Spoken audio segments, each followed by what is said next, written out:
What's going on, y'all? We're back. Podcast 64 now. Obviously, the tournament just happened, but it feels like this past week has been when every single sport is trying to take over whatever else is going on. So this is the most awesome time of the year, but it also sucks because college basketball's gone now. But first, new NBA rules released. First of all, big for Kentucky. Big for you all, too, because it's happened for you all. The one-and-done rule is here to stay. So a bunch of people did think that was going to get changed. Like them saying that you can come out of high school straight to the NBA. But the one-and-done rule is still going to be applied. But some of the other rules, I need your thoughts on these. So NBA players will no longer be prohibited from using marijuana. You like it or no? So I know there's been like a few players in the past get in trouble for using it. Now looking back, I mean, I don't really think it's a big deal if it's not if they're using it for the right purposes. I guess I should say. I know there's been interviews where KD's like, I'm high right now, and so he'll probably play a game high at some point. Yeah. See, that's the downside to it. I feel like some players are going to abuse it. Yeah. And not use it for the right meaning, but. So you yay or nay on that one? Man, I'm kind of stuck in the middle. I'm kind of more towards nay, honestly. Just because I feel like so many players are going to abuse it. Yeah. But yeah, this changes a lot, I think. Yeah, that will change. So there will also be an in-person tournament or in-season tournament with a cash prize. Yay or nay on that one? So it'll be just in the middle of the season. It'll still be the same amount of games. It'll still be 82. Yeah, but there's going to be a tournament. Yep. What do you think about it? But the cash prize for it's gonna be $500,000, I think, for each person. Team? Each person that wins. Oh, gotcha. I like that. You do like it? Yeah, I think it'll make the season more because it's a long NBA season. 82 games is a lot. I think throwing that in there will just keep the excitement throughout the season. I like it. Yeah, I do like it, but I do think that superstars are not gonna care about that at all. That won't mean a thing to them because $500,000. What do they need the $500,000 for? True. They're so rich at this point. I do think for teams that are not as I don't know. They're not superstar heavy. I think those guys will actually care. The Spurs will dominate these probably. Yeah. Those guys are going to care. It gives a chance for the teams that probably know they might not make the playoffs or something. I don't know. Yeah, but I think that will be a plus to it though. Yeah. Like you said, I think some players are going to be kind of lazy about it. You know what I mean? Because I don't need this money. This doesn't mean nothing. This isn't the finals or anything like that. Yeah. But That it is cool. I think it's cool for the fans. I think they did it because of the long season. Yeah. And then this one is cool to me. So, first team and second team All-NBA, those will not require, those don't go by position anymore. So, it used to be, up until now, it was the best point guard, best shooting guard, best small forward, and so on. So, DeAndre Jordan, I think, was first team All-NBA one year, I think. But now it's just going to be the 5 best players. So I think now it is more impressive to be first team All-NBA. Yeah, definitely. Because that means you're just truly one of the 5 best players in the league. Yeah. So I do like that a lot. Are you yay or nay on that one? I'm yay because now I think, like you said, literally repeating what you said, now it feels like it is the true, top players. Not, we have to take this guy because we haven't filled this position yet, but this guy's better, but we have to take him because, we haven't filled that yet. Yeah. But yeah, I like that. I do think that Joel Embiid doesn't have first team All-NBA yet, too, so because of Jokic. Yep. So Jokic has just won them all. So I think, obviously, they'll both be taken. So I do like it a lot. And then this is the most important one to me. This one goes a long way. People have been asking for it for a long time. 65-game minimum for postseason awards. So to win MVP, to be, Rookie of the Year. Everything that is postseason takes 65 games or more. I like this one, too. It's going to get rid of load management, really. Yeah. But I do think that, people have, overdone the whole Anthony Davis injury thing, but he might not actually make a first team or anything like that ever again. Because, he does get hurt a lot. Yeah. 65 games is a lot of games for an injury-prone player. But I do like this. I like this a lot. Yeah, I just think this is making it to where the players have to prove that they can be consistent for that long to deserve the award. So I like it. And I did see like somebody. So obviously nobody wants load management because like you're gonna go pay for like your kids to go see this game an hour away. You're gonna spend a lot of money, and then the player that you went to see doesn't play. That's so another that sucks. big thing. Yeah. So I think that'll help this. But I also saw like numbers that was like comparing when players played a lot of games and their injuries in the playoffs or whatever. Because obviously they're sitting so that they can be healthy for the playoffs. Right. But apparently the numbers show that like players have a tendency to get hurt easier in the playoffs the less games they play. So the more games they play in the regular season is more beneficial for like their body and staying healthy in the playoffs. Makes sense. So I guess just because like your body's used to it and you're not just resting all the time. So I think it's awesome though. 65 game minimum. There will be players right at 64 complaining on why they didn't have a chance to get MVP.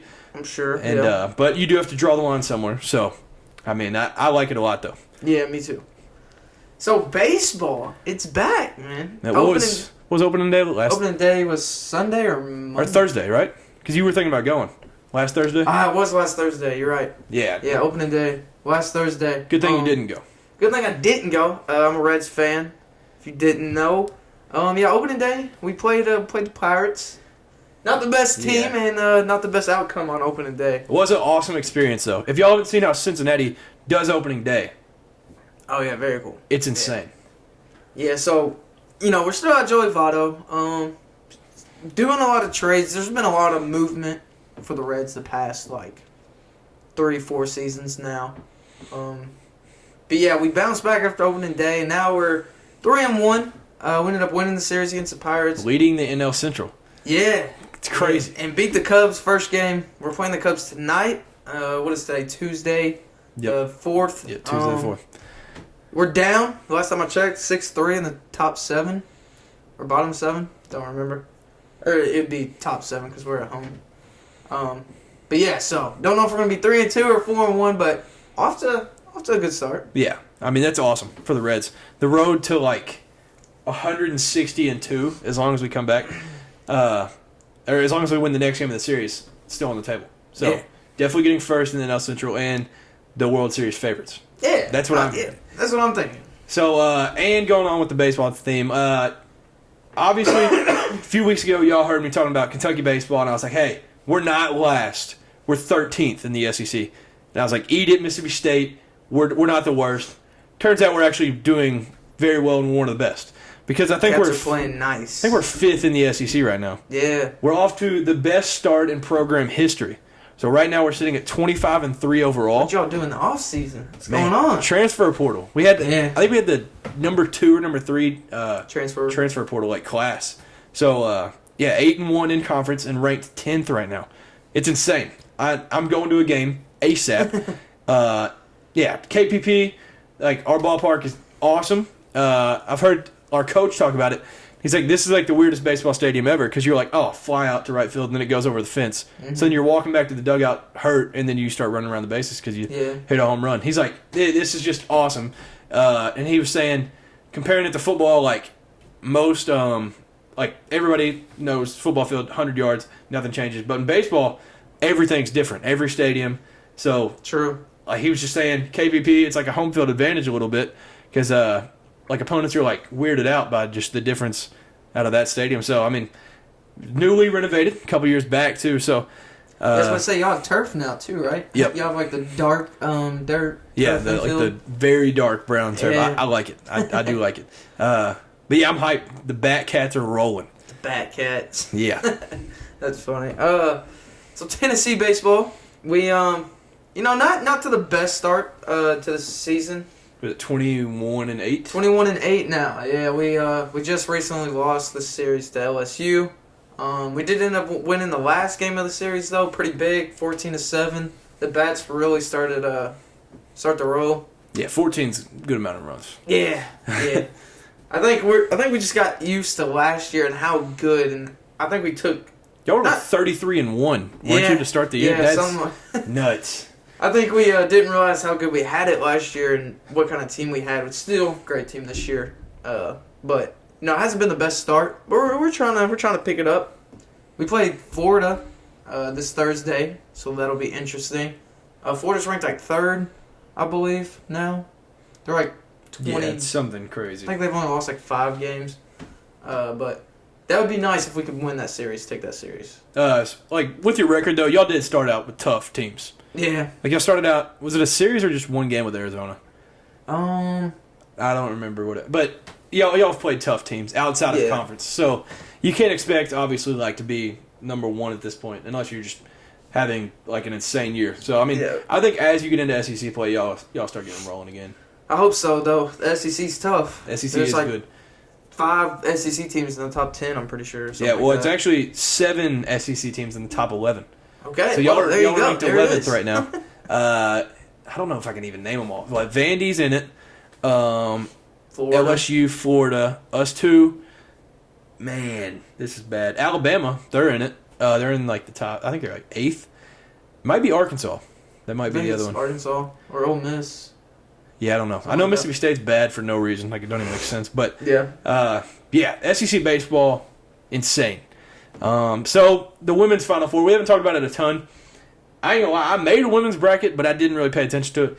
I also had South Carolina winning. So, now this is post Final Four, so y'all know I was wrong. That was the favorite to win, right? South Carolina? Yeah, they came in like, 32-0, I think.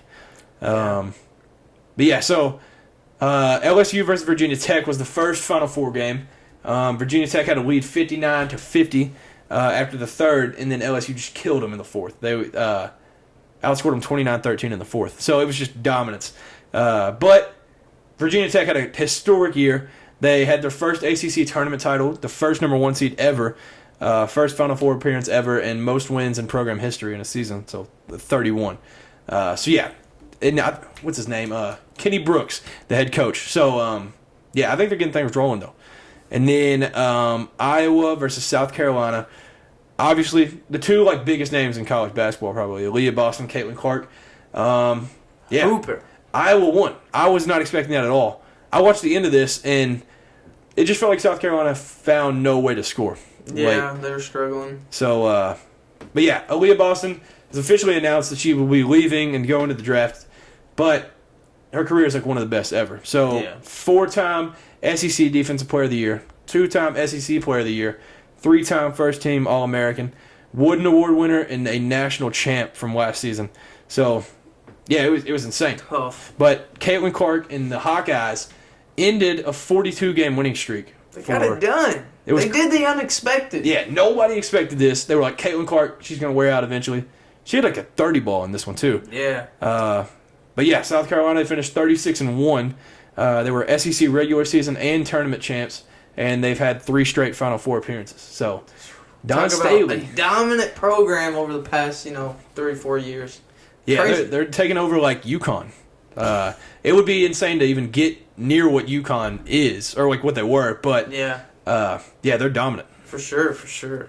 So the women's national championship game, probably one of the most, one of the most hyped women's national championship games. I think it was the most watched women's game ever. 9-something million viewers. 9.9 million. It was something crazy. And it's understandable. Both Caitlin teams are Clark electric. And Angel LSU, Reese. yeah. Yep. Just and amazing talent. Everybody probably tuned in to see Kim Mulkey's outfit, too. Yeah. So, for those of y'all that don't know, LSU's coach wears the most insane outfits. She's just a legend. She's a college basketball legend. Ultimate college basketball legend. Yeah. So that one was LSU won that one 102-85. But these two, before this, had played 3 times. Iowa led it 2-1. Mm-hmm. Now it's tied 2-2. And it was both of the teams' first national title appearance. Let's go. So it's first time winner. Yeah. And Jasmine Carson, a girl that I did not know at all. She had 11 points in the tournament total. She had 21 in the first half of this game. So she's just striking while the iron's hot. Like, I mean, there's no better time to play great. And she shot 100% in the first half. So can't miss. Yeah, she balled out. Angel Reese, huge name, controversial name at this point. But she had her 34th double-double of the season, NCAA record. And then she won national championship, most outstanding player. And politics aside, the First Lady, Jill Biden, tried to invite Iowa and LSU to the White House. What do you think about this? Inviting the winning and losing team. No, Iowa did not win. Thank you. The national championship team goes to the White House. Exactly. This is like no runner-up has ever gone. No. Why start now? Yeah, it makes it's cool. no sense. It's cool that women's sports is or women's basketball is thriving. You don't invite both of them though. No. You invite the champ. You think they go? No, I don't think so. You think- Surely she took that invite back or something and worked it out to where that's not going to happen. Yeah. She should go see them. That's fine. Yeah, exactly. Don't invite them to the White House though. They didn't win. The winner deserves to go because they won.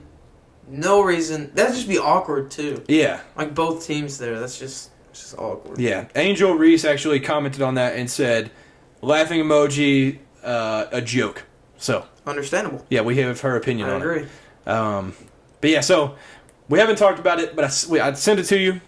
What do you think about Angel Reese and what all she's done? So she did. For those of y'all that didn't see it, I'm gonna play the clips on here. And Angel Reese knows a ring is coming.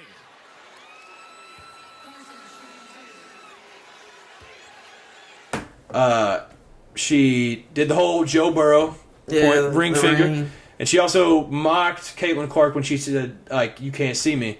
From the So how Final Four did game. that start with Caitlin Clark? I don't know. Why did she pull out the John Cena? Yeah, she Where just did did that in the come Final from? Four game, and I don't know where that came from. I think it but- meant put a ring on my finger.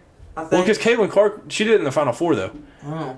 and then that's why Angel Reese did it in the championship because she was mocking her for it. Oh. So I don't know where it came from though. You can't guard her, so maybe that's what she's saying. But yeah. So what do you think about her doing that, mocking Caitlin Clark for it? I like it. You do like it? I like the There's a lot of people that hate it. Yeah, no. No. I like it. People I think are it shows saying- the competitiveness, they were going back and forth. Caitlin Clark, she was talking a mess through the tournament. Angel was talking a mess through the tournament. I think it's just two high caliber athletes, going at it. I like it. Yeah, because there's a lot of people that were just saying classless, saying No. she has no class. So you think it's good? Yeah, I like it. I initially said the same thing. I was like, you know what? That is good. It's awesome. Let them get chippy. As Yeah. long as nothing crazy happens. I mean, why stop it? But there was a lot of people. She did follow Caitlin around the court, and it was as the clock's at 0, she followed Caitlin Clark around the court to be able to do it to her face. Caitlin Clark never saw it though, but it is kind of weird that she followed her to be able to do it. It wasn't just doing it while you were standing there. But I do think it's cool. And the ring, I don't care who's doing that. That's awesome. That is This sick. is awesome. Yeah. Joe Burrow did it. Anybody can do it now. Once you know you won that game, just do that. Yeah. It's sick. But yeah, Caitlin Clark was on ESPN today talking about it. And she was like, I don't really understand. Which this is the most awesome response ever. She said she didn't see it she was on the court. She never saw her do that. But she saw the videos. And she hasn't been on social media much. But in her opinion, she has heard that she's received too much backlash for it. And she doesn't deserve to get all the disrespect for doing it. It's good for the game. And she said, she talks, everybody else talks. Why are you bashing her for it? Yeah. So, and Stephen A. Smith also said, y'all didn't bash Caitlin Clark when she did it, but now that Angel Reese did it, y'all hate it or something. Yeah. So I think it's just because there was so much hype around Caitlin Clark, going into it, because she was just playing insane. Not She's saying Angel wasn't, but I think since Caitlin Clark was kind of the favorite, then she got beat and kind of showed up. Then Angel think did that's what that. it Then I is. think everybody kind of just Caitlin was America's Hooper. Yeah. So everybody don't want to see her lose. yeah. So I do think that is a big part of it. And a lot of people, Angel Reese talked about it. People think that she's just hood and ghetto, and people don't like that. So I just think people are too soft. They're too worried about getting their feelings hurt. Let them talk. This is sports. It ain't doing nothing wrong to them. Yeah. If you say some crazy stuff, that will draw the line. But you're just doing a hand gesture, mocking her. Yeah, it's nothing It's sports. insane. It's just getting competitive. Yeah. I just think it's. I don't see anything wrong with it. But yeah, and I'm a big fan of Angel Reese because she was the number 2 overall recruit. Mm-hmm. She went to Maryland for 2 years, didn't go as planned. She got injured, wasn't playing too well. Went to the portal, went to LSU. Now she's a champ, so she can talk all she wants. She's a hooper. She won most outstanding player. So I don't see anything wrong with it. I like it. There's a lot of people that hate it, though. Yeah. But yeah, so Flau'jae Johnson, I've sent it to you before, where she rapped after the SEC championship. She can spit. She was going crazy. So did you see that she's doing a Lil Wayne collab? I did not see that, but that sounds awesome. Crazy. She tweeted out, it was like national champion one day, collab with Lil Wayne the next. What is life? Crazy. That's crazy. You can't draw it up any better than that. So did Lil Wayne reach out then, I'm assuming? Yep. Yeah, so they're going to get some going. And said musically they're going to have something going. So, cool. Yeah, it's going to be awesome. She went crazy, though, whenever she did rap. Yeah, I'm hyped for that. But Caitlin Clark, we talked about her a lot. Got to give a shout out to her because what she's done this season will never be done again, probably. Yeah. So, in the tournament, she had the most points scored by one person, 193. Most assists in a women's tournament by one person, 60. Most threes made in an NCAA title game with 8, and ended South Carolina's 42-game winning streak. And she also scored or assisted on 63% of Iowa's scoring in the tournament. So she was Iowa. Like, there's no other way to put it. She was Iowa. And this was a really interesting stat. She scored more points in the tournament alone than Iowa's football team did all last season. So that stat, man. Yeah, that's a crazy stat. I don't even know how to take. I don't know if you take, like, obviously Iowa's not a great offensive team, but it's impressive and sad that that's a stat. So I don't know how to take that. But yeah, I'm confused on how in the world LSU was a 3 seed because they had 2 losses. They lost to the Vols, and then they lost to South Carolina. That was their only losses. I think they might have lost in a tournament game. So 3. And then Iowa was a 2 seed with like 6 losses. Yeah, that doesn't make sense. Yeah, maybe I'm just missing something. But if one of LSU's 2 or 3 losses is to a team that's on a 40-something game winning streak, like, what's the deal? Like, why does that game? They shouldn't hold that against you. Yeah. But, yeah, so Kim Mulkey, she now has her 4th championship. She was at Baylor for like 20 years or something. She won 3 there. And now she's won 1 with LSU. She joins Gino Auriemma and Pat Summitt as the only coaches with 4 or more titles. That's a crazy list. And she's the 2nd women's coach to win a title in first 2 seasons with the school. And she's the first women's coach to win a title at 2 different programs. So she's just a legend. Yeah, I was about to say. She retires, her name will be remembered, for sure. And if you're on a list with Gino Auriemma and Pat Summitt, you're doing something right. You're doing something right. Yeah. So, yeah, getting into the men's Final Four, this one was like one for the ages. Because we talked about it last podcast. There's 3 teams that it was their first time being in it. And then UConn. And we were talking about UConn has a chance to do something crazy and win their 5th. But first, San Diego State and FAU was a thriller. So, for those of y'all that didn't see this game, FAU just balled in the first half. They put up 40 on San Diego State in the first half, and that only happened like once or twice that whole season on San Diego State. And then San Diego State did not lead once in the second half until the buzzer beater. They were down 14 with 9 minutes left before Lamont Butler hit that buzzer beater. And did you think he stepped out when it was live? Honestly, I didn't even realize it until you said something about it.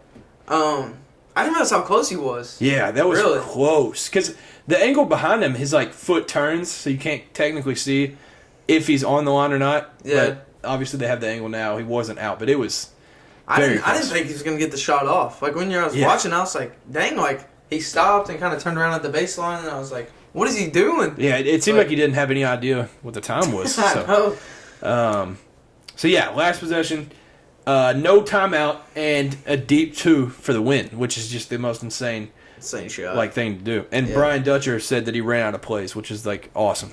That's just the crazy reason to not call a timeout in that situation. But for those of y'all that always say you should call a timeout if you have one, if you think about it, the defense has time to set up whatever they want as well. So if you truly trust your guys, I don't see why you don't just let them play. You live and die by that. So, and this was on, pardon my take, so I don't have like an official confirmation if this is true, but it said this was the first buzzer beater in Final Four history where the team that hit the buzzer beater was losing and then won the game. So it was every buzzer beater that there's ever been. It was tied when the team hit the buzzer, or they were down 2 or 3 and they hit whatever shot they needed to tie it.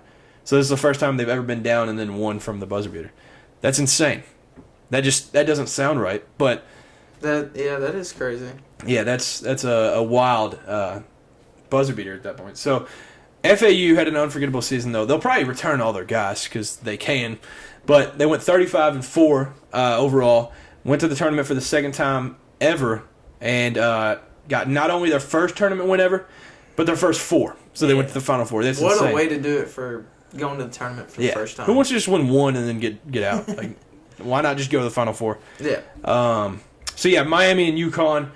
This game was electric. I enjoyed this one. UConn did have their closest game of the tournament, so congrats Miami for that award. True. 13 points. So yeah, that's insane. Adama Sanogo, he started the game out with 2 threes. For those of y'all that don't know who that is, that's their center. He cannot shoot threes, and he started out with 2 of them. Yeah. So it didn't look good for Miami from the start. And UConn just dominated both sides in the first half. But Miami battled back. That second half Miami team is dangerous. You don't want to get up, what was that, 11 that Texas was up and then Miami won? And that was, I think, the same thing here. They cut it to 8 at one point, but UConn just couldn't. Yeah. They just never UConn let was it. just too dominant. Yeah. Literally this whole tournament, UConn's been dominant. Yeah. Miami also, it was fun to watch, but they never led once in the entire game. So I think it started out 9-0 for UConn. Yeah. So I wonder if that center, Sonago or however you say it, Sonogo. Yeah. I butcher names. But I wonder if before the game he was like, "Yo, I'm gonna test my range real quick," because they probably didn't respect it. They're like, "Oh, he don't shoot threes." You know what I'm saying? Oh, you've been watching film, huh? That's probably what he cool. said. But yeah, maybe he was thinking that before because it was right off the bat. I know. But yeah, Miami had the 5th rated offense in KenPom, and UConn held them to 59 points while they were averaging 79 for the season. So that is just insane. You hold a team 20 points below what their average is. That's just defensive dominance. But and with Sanogo, well, I think we talked about it last week. He was practicing Ramadan during this, so he wasn't able to have food or drink at any hours of daylight. This is crazy to me. Yeah, and then he's going out and doing this. Like, how is that possible? Like, how can your body function? I have no idea. That's the most impressive thing I've ever seen, though. Like, you don't have any food or liquid in your body until it hits nighttime. So, that's just insane to me. But, UConn, at this point, going into the championship, had won by an average of 20.6 points per each game. So that's crazy. That is a stupid amount of dominance. But yeah, Miami went to their first Final Four in school history. After going, I don't know if it was their first Elite Eight, but they went to the Elite Eight last year, Final Four this year. They have no choice but to go to the Natty next year. Yeah, improved every year. Yeah, and I don't know who can come back for them, but if they can bring back a lot of those guys, they legit have a chance at it. And I will stop sleeping on ACC schools because Miami's getting it done. Yeah. But now to the national championship. Big game. This was the one. This was the one that everybody expected going into the season, too, considering both these teams were unranked preseason. Yeah. This was the first 4 versus 5 matchup in title history. 5 San Diego State and 4 UConn. Pretty cool. But yeah, like I said, they were both unranked preseason. This was just an insane matchup. And it was the first time a Mountain West team had ever been to the championship. So shout out to San Diego State for that. Previous to this, UConn was 4-0 in championship games. And San Diego State obviously had never been to one. So the odds were towards UConn. And then UConn and San Diego State had only played one time ever in March of 2011. And did you see who the matchup was in that game in 2011? Oh, it was UConn and But it was who the players were? Oh no. Kimba versus Kawhi. Wow. That's insane. But yeah, Brian Dutcher was an assistant coach on Michigan under Steve Fisher in 1993 when the famous timeout play happened. So it was like, I think it might have been Chris Webber tried to call a timeout late in the game. They didn't have a timeout, so it was a turnover and a technical, and that's how they lost the game. So it's crazy that he didn't call a timeout at the end of the Final Four game, and he's also known for one of like the most notorious timeout plays ever. So I just think that's cool. But Brian Dutcher, yeah, he's back in the championship for the first time since '93 when they lost to UNC. But now as head coach. But yeah, finally gets another shot. And San Diego State was also trying to be the first team from California to win a title since UCLA in '95. So there was a lot on the line for San Diego State. But in the game, I think San Diego State also started that one. They started that game and FAU the same. They both came out hot, hit like 2 or 3 threes when they're not a three-point shooting team. Went downhill. Yeah, it did go downhill from there. So yeah, they went up within the first couple minutes. Then a little over 11 minutes without a field goal. So that was the middle of like they had that run at the beginning, and then they just decided to go 11 minutes without making a field goal. Yeah, so, they went like 4 or 5 to start the game, and then they were like 0 for 12 afterwards. Yeah. They might have been a little bit more. They hit a couple free throws in between, but yeah, it was a bad stretch. It was it was bad. But yeah, while they were cold, UConn got hot. Took advantage. Yeah, they definitely took advantage of it. So it was 36-24. UConn at half. Fewest total points in the first half of a title game since 2011, which was UConn versus Butler. 60 points and a half is crazy. But I had a bet or it wasn't a bet, it was like March Madness, and for the person to come in second, it was whatever total score was closer. And the guy I was going against had 163, and I had 154. So I needed low points, so this was a beautiful thing to see. But then in the second half, UConn came out insanely hot.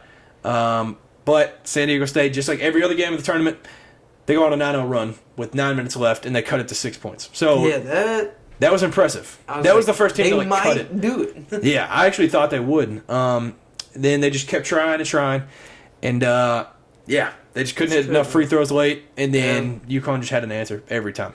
I feel like San Diego State kept trying to go inside like they've been doing in the tournament, and UConn was just shutting it down. Yeah. The thing to me was, I can't even remember the guy's name now. It was trying to back down Adamas Sanogo and do like a hook shot over him. It was not going to happen. 5 straight possessions. I was like, this dude is Shaq. He kept trying to, that's what I'm saying, they kept trying to go inside, and it wasn't happening. Yeah, I mean, obviously, if you're not a three-point shooting team, you're going to have to figure out something else, but going inside to 2 7-footers is never going to work. Never. Especially if you're not a 7-footer. Like, that just made no sense to me. They just didn't have the size to compare it to UConn. Yeah. I mean, their guard play was good, but, yeah, they just had nobody to turn to get a basket late. So You got to be able to shoot the basketball. Yeah, definitely. UConn ended up winning 76-59 to win their 5th national title. So, the most outstanding player, we've mentioned him a ton, Adama Sanogo. So, he just missed out on getting Big East Player of the Year. I think he would rather have most outstanding player in the national championship. Yeah, definitely. So, I think I'd take that one. Yeah. More than Big East. UConn is the first team in NCAA history to win each game by 13 or more. That's an insane stat to have. They're one of like 8 teams to win each game by double digits. But 13 or more is just brutal. So you think this UConn was the most dominant tournament run in history? Probably. The only game that I think was even close to in question was Iona. Because in the first half it was actually close. That was the only game where you were like, wow, they might actually. I think that was just like first game jitters, really. Yeah. And just the Rick Pitino effect. And the Rick Pitino effect. Yeah, that'll do it to anybody. But, yeah. Dan Hurley. So, for those of y'all that don't know, Dan Hurley is the brother of Bobby Hurley. And Bobby Hurley was the point guard with Christian Laettner at Duke.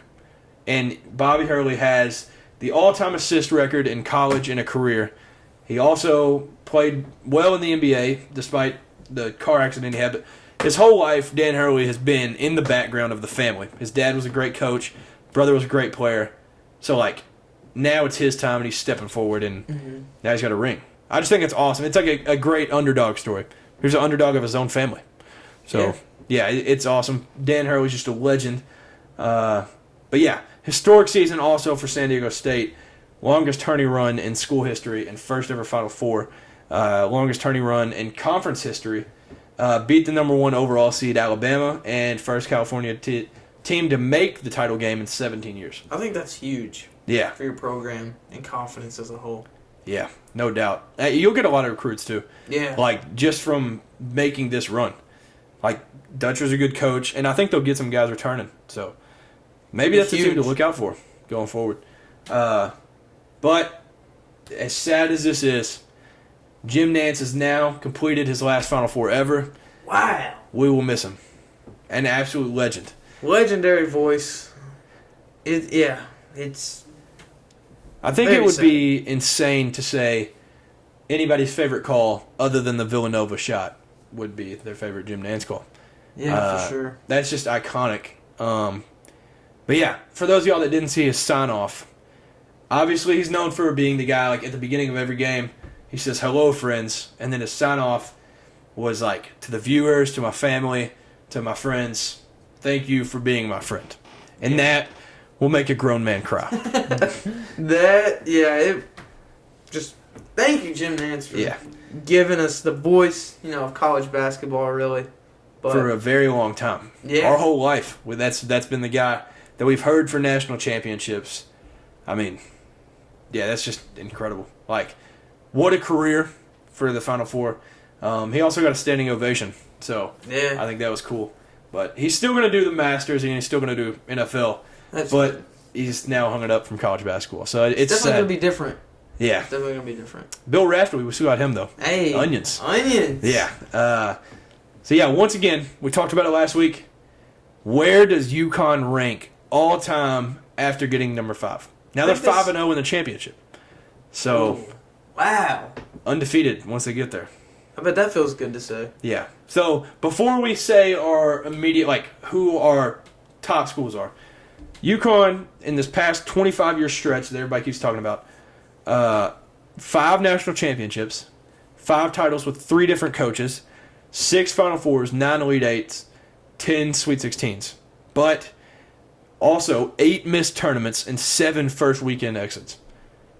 It's like they're hit or miss. Yeah, it makes no sense. I don't understand how that is even possible. It's so hard to judge them based on these stats. Because they have the same amount of titles as Duke, Indiana, Kansas. Like, Yeah. they have those titles, but those teams don't miss this many times though. True. Indiana does, but like Duke and Kansas do not. Kansas, I feel like it's them or Michigan State has like the longest streak of tournaments made. So Very consistent. yeah, nobody's just missing tournaments except for UConn. Like, I have no idea how that makes any sense at all. Yeah. But the 3 coaches is a cool thing. It's Jim Calhoun, Kevin Ali, and now Dan Hurley. But gonna flex on Kentucky for a second. We've had 5 coaches do it: Adolph Rupp, Joby Hall, Rick Pitino, Tubby Smith, John Calipari. Well, UConn's really like the new generation program, honestly. Yeah, and I feel like, I guess you could put them in the new blood, but like they would be dominating the new blood because that's what Villanova is. That's what Gonzaga is. Gonzaga doesn't have a championship. Yeah. Villanova has 3. UConn's got 5. Like, I don't even know how to judge them. I don't know if they're even in the conversation of a blue blood, but I've heard people say if you have to debate whether a team's a blue blood or not, they're not. So, I have heard that. I guess that's one way to put it. Yeah, that's one way to just cut that off and just say you're not a blue blood. But, yeah, so for me, we've never, like, said our official who we think the greatest programs are. For me, there's a little bit of bias, but truthfully, I do think Kentucky is number 1. Just, you can look at the numbers. It's just a fact, I think. Second all-time in wins. Second in championships. It's like 3rd in Elite Eights or Final Fours or something. We're just at the top of everything. And we have the highest winning percentage by a mile. It would take like 30 years of losing seasons for somebody to catch us in that. So I think that goes a long way. But then I think it's North Carolina right behind us. Then I think it's Duke at 3, Kansas at 4, UCLA at 5. Just because you can't just... They won in the 70s, yes. They won 10 out of 13 years or something. Yeah. But what have they done since? They've got 1 since then. So I've got them at 5, and I have Indiana at 6, just above UConn at 7. So that's what my list is. So would you... I agree with your top 5, but I'm going to switch Indiana and UConn. I think UConn can go before Indiana. Yes, Indiana has a lot more history than UConn, but just with UConn, even though they've been inconsistent, winning this championship this year, I think it puts them in front of Indiana. I like Indiana at number 6. At number UConn 7. at number 6. The thing for me that does like Indiana over them is they won their first in 1940. and then they won it in 1987, and they've still really been relevant. Like, even this year they were a four seed, I think. So yeah, I just think, for me, I think Indiana is just barely ahead of them. But obviously, if UConn gets another, it's like not even a debate. Yeah. And a lot of people have asked me who I think will return for them. Obviously, I have no inside scoop, but Andre Jackson, if y'all didn't see his comments last night, he said he's trying to win another one. As long as coach don't kick him out, he's back. So that's their leader. I would say Sonogo is gone. Sonogo, definitely. Yeah. Too good of a season to come back. I also think Jordan Hawkins will be gone. He's too good of a scorer, and I feel like his draft stock, you can't get much higher, really. Yeah. But I think Calcaterra, I think he's a senior now, or a grad transfer, so I think he might actually have to be gone. And then Caravan, he was a freshman, so I think he's back. Mm-hmm. And then I think Newton's back. So I think they're really just going to return nearly everybody.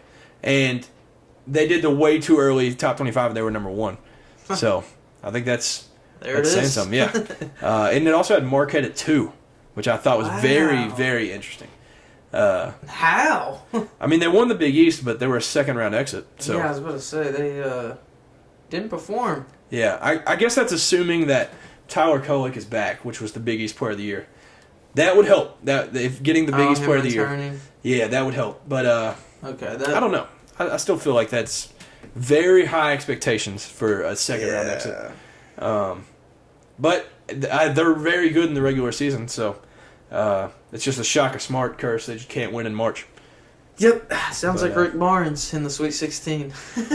Yeah, the good thing for Shaka Smart, though, is when he was at VCU, they went to a Final Four, which made no sense. Yeah. But yeah, I mean, it's just a really weird. It had Kentucky at 4. I was Kentucky like, at 4. Yeah, and then that's because of all your recruits coming in. Yeah, and then Big Game Boomer. If you haven't seen him, he's a guy on Twitter, but he's literally a Kentucky hater that tried to disguise that he's not. He didn't even have Kentucky in the top 25, which is when the ESPN official one was at 4.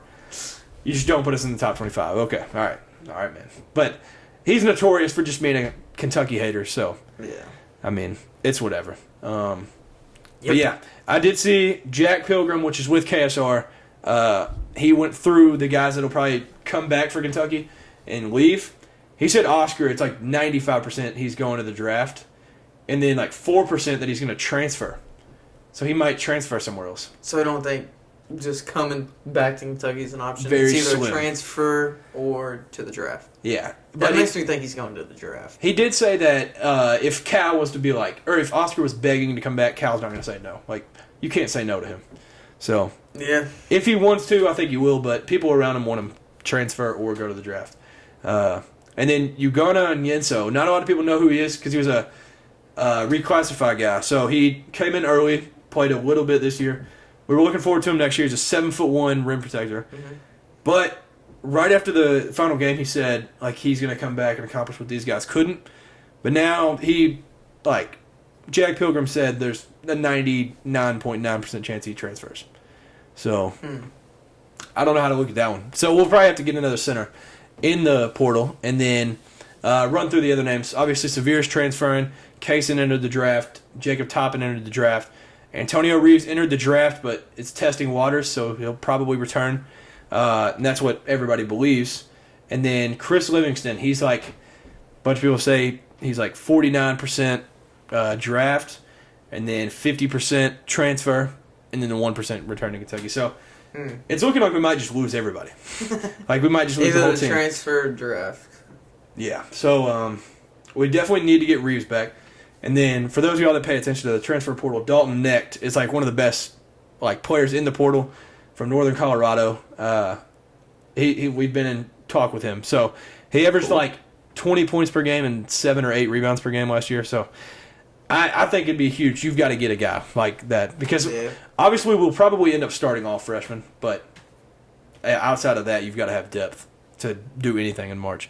Yep. So and I saw Kamwa is in the transfer portal. Yes, Kamwa hits the portal. Kind of a shocker. Honestly, it kind of hit me in the heart. You'll always remember the Duke game as the Kamwa game. Yeah. But I wonder where I don't know. A bunch of Kentucky fans want him. That'd be, dude, no way. That'd be like he would be the most hated Tennessee basketball player, probably to. Even though he helped us beat Duke, if he went to Kentucky, that would just like ruin the Duke game. Like, really? Yeah. All Tennessee fans would just hate him. Yeah. Oh yeah. Can't do that. There's a lot. There's been the guys that always do the jersey swaps. He's been in a Kentucky jersey on Twitter. So, dude, no way that happens. Yeah, we'll see how that goes. But I honestly don't think he would because, I mean, he did so well at Tennessee. He can start at a lot of schools. So I just wonder what happened. Like, I was kind of shocked. Yeah, I was very shocked by that because obviously if he returns, he's going to play a ton. Yeah. But yeah, so real quick, the Masters is this weekend. That is like when you know summer is about here, spring has started, we're out of the winter. That's what I think. So, question is, who do we want to win? So, for the Masters, I've got two favorite golfers. Scotty Scheffler is my favorite, and then I also like Brooks Koepka, just because everybody hates him. But for me, I want to see a Scotty Scheffler back-to-back. I want to see him win the Masters. Okay. So who do you like? Yeah, I know you're not a huge golf guy, but yeah, I'm not real big into golf. But if I had to pick somebody, I think I'm gonna take Mr. Homa, Max Homa. That's a good pick. I think he has the 11th best odds. So yeah, I like him. Funny guy by the way. He is goofy. He's an easy guy to like.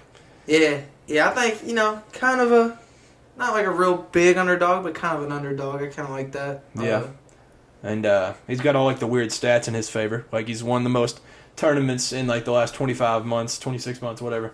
Yeah. They've got to like carve out that frame for him. But I think he's really trying to prove himself too because we were watching a podcast with him, and he said a lot of people like him and with his tweets and stuff, like he's a funny guy, but he said he really wants to get really good at golf too. Yeah, and then there's all the people that are like, yeah, you're funny, but you also just suck at golf. So yeah, so he's got to prove trying to prove people wrong, and still be able to tweet and be funny. Yeah. So I like Max. That'd be a cool thing to see. I don't hate that at all.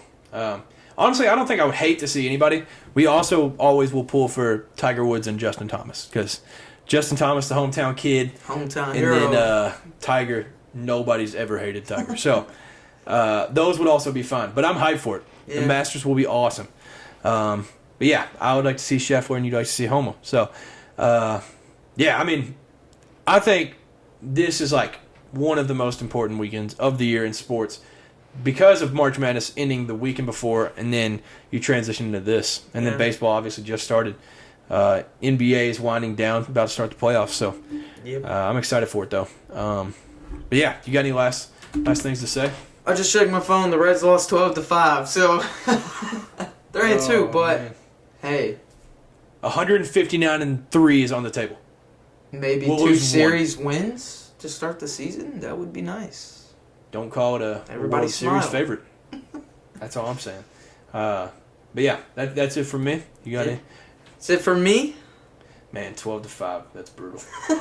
So yeah, thank you all for tuning in to the Cameron and Kay podcast once again. Yeah, thank you all. Y'all be safe. Have a great rest of the week. Peace. See ya.